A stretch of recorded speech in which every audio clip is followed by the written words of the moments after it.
فإن كان مثقال حبة من خردل أتينا بها.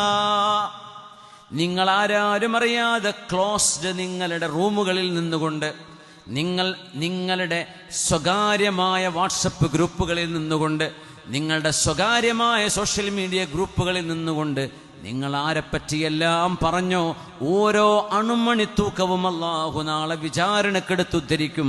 നിങ്ങൾ ഇപ്പറഞ്ഞത് ശരിയായിരുന്നോ, ഇപ്പറഞ്ഞത് നുണയായിരുന്നില്ലേ, ആരോപണമായിരുന്നില്ലേ, ഗീബത്തായിരുന്നില്ലേ, നമീമത്തായിരുന്നില്ലേ എന്ന് നീതിയുടെ തുലാസ് തൂക്കി അല്ലാഹു നാളെ വിചാരണ ചെയ്യുമെന്ന് മഹാനായ റസൂലുള്ളാഹി നിങ്ങൾ പഠിപ്പിക്കുകയാണ്.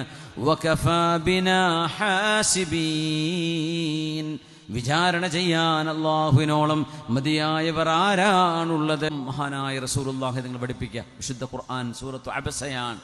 യൗമ യഫിറുൽ മർഉ മിൻ അഖീഹി വഉമ്മിഹി വഅബീഹി വസാഹിബതിഹി വബനീഹി ലികുല്ലി ഇംറിഇൻ മിൻഹും യൗമഇദിൻ ശഅനുൻ യുഗ്നീഹി. അതുകൊണ്ട് മുഅ്മിനീങ്ങളെ, അവസാനമായി ഒന്നുകൂടെ ജനങ്ങളുടെ ചോരയോ ശരീരത്തിലോ അഭിമാനത്തിലോ കൈയിട്ട് വാരരുത്. ജനങ്ങളെ ആരെയും നമ്മൾ വിചാരണ ചെയ്യരുത്. ഒരാളെക്കുറിച്ചും മോശമായ അഭിപ്രായം പറയരുത്. ഇതൊക്കെ ശരീഅത്തുൽ ഇസ്ലാം പറയണത്. യൂട്യൂബ് നടത്തുന്നവർക്ക് പിന്നെ അതൊന്നും ബാധകമല്ലല്ലോ. സോഷ്യൽ മീഡിയയിൽ വീഡിയോ ഉണ്ടാക്കി വിടുന്നവരിപ്പോൾ എന്ത് കാര്യം?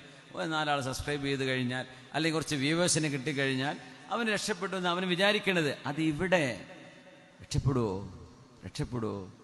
രക്ഷപ്പെടൂല.